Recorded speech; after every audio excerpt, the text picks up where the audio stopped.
La energía es nuestra esencia, la fuerza que nos impulsa, el motor que nos mantiene unidos. La energía es nuestra historia y nuestro futuro. Hace más de 40 años surgió FENIE, Federación Nacional de Empresarios de Instalaciones Eléctricas y Telecomunicaciones de España. ¿El sueño?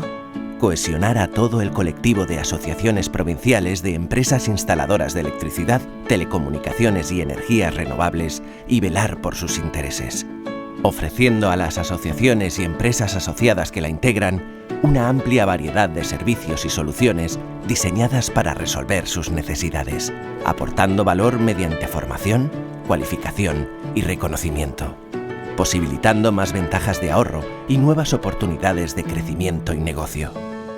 En el año 2010 nace FENIE Energía, la primera comercializadora creada por el colectivo de instaladores que pertenecen a FENIE, destinada a aportar más ventajas en la gestión energética del consumidor y a promover la transformación de los instaladores de FENIE en asesores energéticos.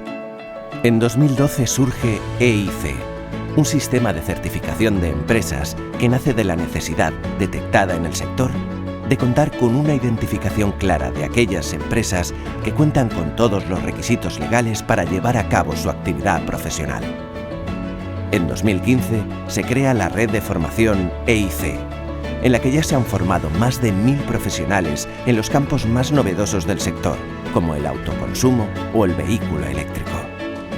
En la actualidad, FENIE representa a su colectivo profesional a nivel nacional, ante el Gobierno y la Administración del Estado, defendiendo sus intereses. Más de 4 décadas trabajando cerca de las empresas, coordinando, promoviendo, impulsando nuevas metas, con implicación y honestidad, alimentando su energía para crecer más fuertes, más competitivos y preparados, construyendo un futuro en común.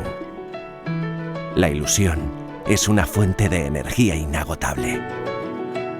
Tú también eres FENIE.